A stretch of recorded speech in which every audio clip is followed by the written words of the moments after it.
1811, après l'incendie dramatique de l'ambassade d'Autriche, Napoléon réorganise le bataillon de sapeurs-pompiers de Paris et en 1812, le ministre de l'Intérieur crée dans toutes les places fortes de province des corps de sapeurs-pompiers.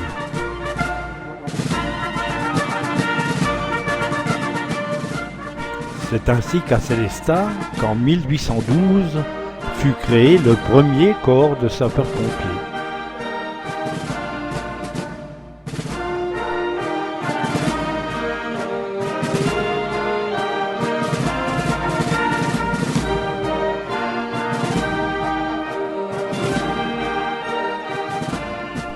Voici le règlement de service des sapeurs-pompiers de Sélestat, approuvé par le préfet le 23 novembre 1853.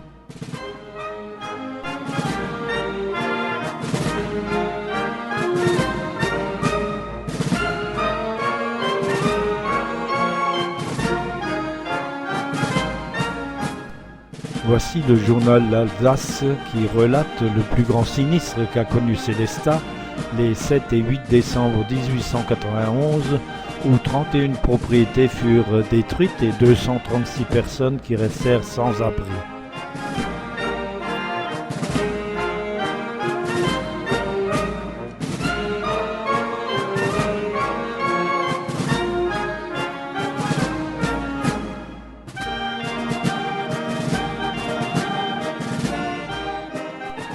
En juillet 1925, le corps de sapeurs-pompiers organise le 8e congrès de la Fédération régionale des sapeurs-pompiers.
En juin 1962, nous sommes là, à l'École nationale de formation des sapeurs-pompiers, à Paris-Chaptal, sous la direction du commandant Banting.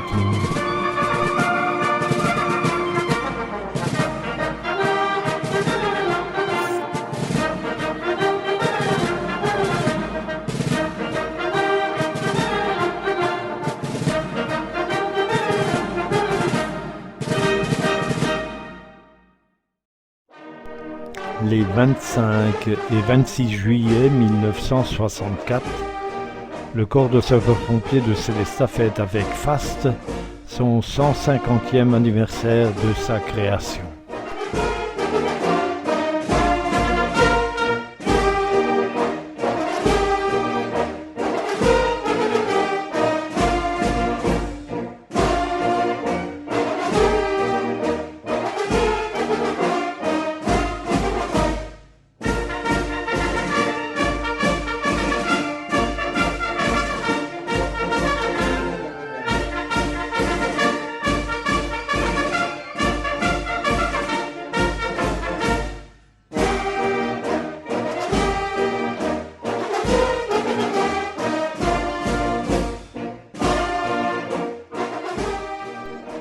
Le samedi après-midi, la fête commence par une exposition de matériel d'incendie et d'une présentation de l'histoire des sapeurs-pompiers de Sélestat.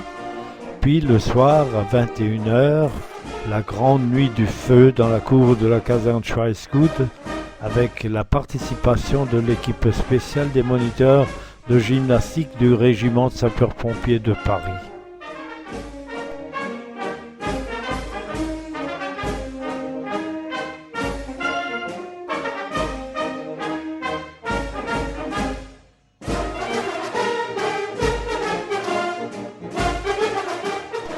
Le dimanche 26 juillet, un programme chargé commence par une cérémonie au monument mort avec dépôt de gerbes, la réception ensuite des invités à l'hôtel de ville, le repas officiel au Lido et l'après-midi le grand défilé avec 1200 sapeurs-pompiers venus des départements des Vosges, du Haut-Rhin, du Bas-Rhin, puis la remise du drapeau à la section d'arrondissement de Sélestat par monsieur le sous-préfet Gilbert Belin.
Pour activer la construction de leur caserne, les sapeurs-pompiers ont procédé bénévolement à la démolition de l'ancien Werkhof en 10 manœuvres de déblais lourds dans le cadre de la protection civile.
Le parchemin est scellé dans la première pierre par Monsieur le docteur Kuller, maire de Sélestat.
Jeunes sapeurs-pompiers, pour la première fois aujourd'hui, vous êtes présentés au drapeau du corps de sapeurs-pompiers de Sélestat, entouré de sa garde d'honneur.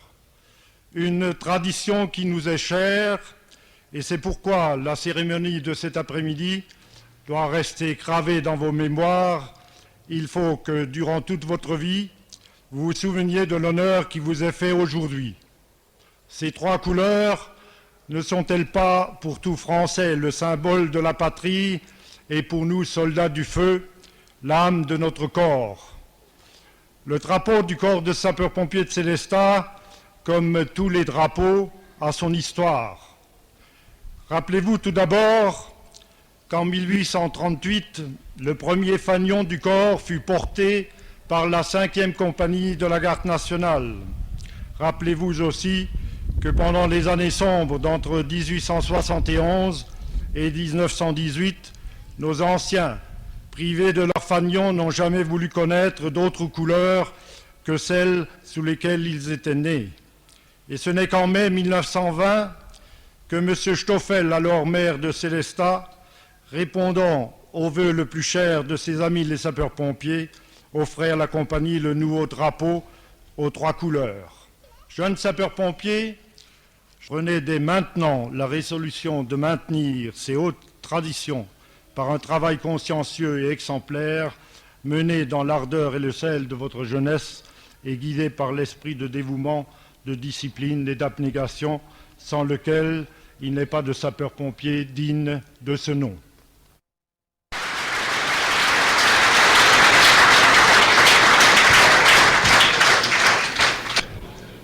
Messieurs les conseillers généraux, messieurs les maires, monsieur le président du CIVOM, mesdames, messieurs, il est dans la vie d'un homme des dates qui revêtent une importance particulière. En vertu d'une amitié fidèle et déjà fort ancienne, je connais bien celle qui jalonne la carrière du chef de bataillon Camilline et je suis aujourd'hui particulièrement fier du témoignage que le gouvernement de la République vient de conférer à cet homme de devoir et d'action qui a servi son pays de façon exemplaire. en me faisant à la fois l'honneur et la joie d'être son parrain. Le récipiendaire a renoncé à être décoré par les plus hautes instances lors de notre congrès national le mois prochain à Nice, marquant ainsi son attachement à sa ville, à cet arrondissement et à son département ainsi qu'à l'Alsace, auquel il a tant donné et auquel il a consacré une grande partie de sa vie. Je suis heureux de lui apporter, au nom du colonel Siboué, le message d'estime et d'amitié des 220 000 sapeurs-pompiers volontaires et professionnels de la France et, par-delà les frontières, le salut fraternel de plusieurs millions de camarades regroupés au sein du CTIF, l'Organisation internationale des sapeurs-pompiers, que j'ai l'honneur de présider. Retracer la vie du chef de bataillon Camille Hine demanderait une longue énumération et je me vois obligé de limiter mes propos pour ne résumer que l'essentiel. Dû la modestie du récipiendaire en souffrir, je me dois cependant de souligner certains faits marquants qui illustrent une vie placée sous le signe de l'altruisme et du dévouement, c'est-à-dire vouée tout entière au service du prochain. Le chef de bataillon Hine naquit à Sélestat il y a 57 ans. Son destin fut d'abord celui que nous tous, ses camarades de classe, avons subi dans nos jeunes années. Incorporation de force d'abord, camp de prisonniers ensuite, libération enfin. Ce sont sans doute ces dures épreuves qui ont marqué les hommes de notre génération et qui leur ont donné cette trempe qui caractérise si bien Camille Hine. Avec courage et détermination, il a repris ses études de préparateur en pharmacie, parallèlement à un engagement volontaire de 3 ans au régiment des sapeurs-pompiers de Paris, de 1947 à 1950. Il reprit ensuite la vie civile, marquée par ce passage, et sans attendre, troqua les boutons dorés des sapeurs-pompiers de Paris contre ceux en argent des sapeurs-pompiers communaux, ceux de Sélestat bien entendu, qui bénéficièrent désormais des qualifications qu'il avait acquises comme sous-officier des sapeurs-pompiers de Paris, comme moniteur de gymnastique et comme spécialiste de secours en montagne. Successivement adjudant, puis sous-lieutenant, il commande le centre de secours principal de Sélestat dès 1955. Capitaine en 1959, il prend les fonctions d'inspecteur départemental adjoint de l'arrondissement de Sélestat en 1961, auquel s'ajoute celui d'Erstein en 1974. Il assume ainsi la responsabilité de la protection d'une importante partie du département, marquée par les interventions les plus diverses, liées à la route nationale 83 et à l'autoroute de contournement de Sélestat plus récemment, en passant par les feux de forêt, et je crois que c'est très actuel, les secours en montagne et les inondations. L'expérience acquise sur le terrain par le chef de bataillon Hine au cours d'un nombre toujours croissant d'interventions en ont fait un conseiller avisé de la commission administrative du service départemental d'incendie et de secours. Mais je me rappelle surtout son obstination à assumer avec ses hommes les secours aux personnes en cas d'accident, malgré les critiques injustifiées, malgré les menaces et malgré les attaques parfois très virulentes dont il était l'objet. Si les sapeurs-pompiers lui doivent d'avoir su affirmer et conforter leur place pour l'accomplissement de cette mission, beaucoup de victimes d'accidents de la route lui doivent d'avoir été secourus dans les meilleures conditions de rapidité, d'efficacité et de sécurité. L'organisation actuellement en place, que je qualifierais d'exemplaire, est le fruit de ces efforts et je me fais un devoir de le souligner et de l'en complimenter. Mais le cumul de son activité professionnelle n'était plus compatible avec la lourde charge que lui infligeait son activité bénévole de sapeur-pompier. En 1978, il a opté pour une activité à plein temps dans ses fonctions d'inspecteur adjoint et c'est ainsi qu'il reprit le chemin de l'École nationale pour obtenir successivement le difficile brevet national de prévention, puis celui de conseiller technique en feu d'hydrocarbures. Nommé au grade de chef de bataillon en 1982, Camille Hine me pardonnera d'avoir subtilisé nombre de détails intéressants de sa carrière. Je pense que d'autres sauront mieux que moi évoquer le rôle important qu'il a joué dans la vie publique de sa ville natale, dont il était conseiller municipal de 59 à 78, et il est parti uniquement en raison d'incompatibilité des fonctions de conseiller municipal et de fonctionnaire sapeur-pompier. Je n'évoquerai également que pour mémoire son activité corporative en qualité de vice-président de l'Union départementale des sapeurs-pompiers du Bas-Rhin, ainsi que de l'Amicale des anciens sapeurs-pompiers de Paris, dont il est l'un des membres fondateurs. La magnifique caserne dans laquelle nous te fêtons aujourd'hui fait partie de ton œuvre, mon cher Camille, et fut pendant de longues années un modèle du genre pour une ville de l'importance de Sélestat. Cher ami, c'est grâce à ton enthousiasme, à ta conscience professionnelle, mais également à tes qualités de chef et de meneur d'hommes, unanimement reconnues et appréciées, que tu as supporté ton unité, le centre de secours principal de Sélestat, à un niveau d'efficacité remarquable. C'est ainsi que tu étais devenu pour moi un exemple.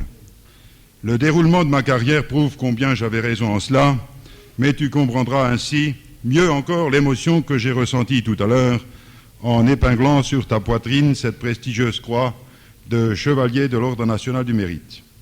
Elle complète et couronne dignement une barrette de décoration particulièrement méritée, parmi lesquelles je ne citerai que la médaille d'honneur en or des sapeurs-pompiers, la médaille en vermeil des sapeurs-pompiers avec rosette pour services exceptionnels et celle qui récompense parmi nous les plus valeureux, la médaille pour acte de courage et de dévouement, couramment nommée dans nos rangs la médaille de sauvetage. Avant de conclure, je dois réparer une omission de taille dans l'énumération de tes mérites. Depuis 1978, tu assumes dans cette maison la formation des gradés et sapeurs au niveau de l'arrondissement. Tes qualités d'instructeur t'ont permis de former à ce jour plus de 1000 secouristes de la protection civile appartenant à toutes les couches de la population. Les élèves officiers du centre d'instruction départemental apprécient ton savoir-faire et la manière qui t'est propre de leur faire comprendre l'indispensable discipline qui doit être la règle de nos interventions. Père de 5 enfants, tu as su leur communiquer le feu sacré. La preuve en est que l'un de tes fils a opté pour le métier de sapeur-pompier et qu'il est actuellement officier à la direction des services d'incendie et de secours de l'Aire à Évreux, ce qui prouve également que, malgré les nombreuses charges, tu as su rester un père de famille attentif et soucieux du bien-être des tiens. Madame Hine, votre mari est aujourd'hui à l'honneur. Nous serions ingrats de ne pas vous y associer pleinement, car notre métier est dur, exigeant et combien astreignant. Votre compréhension, votre assistance et votre aide discrète mais efficace ont permis à votre mari de remplir pleinement sa mission.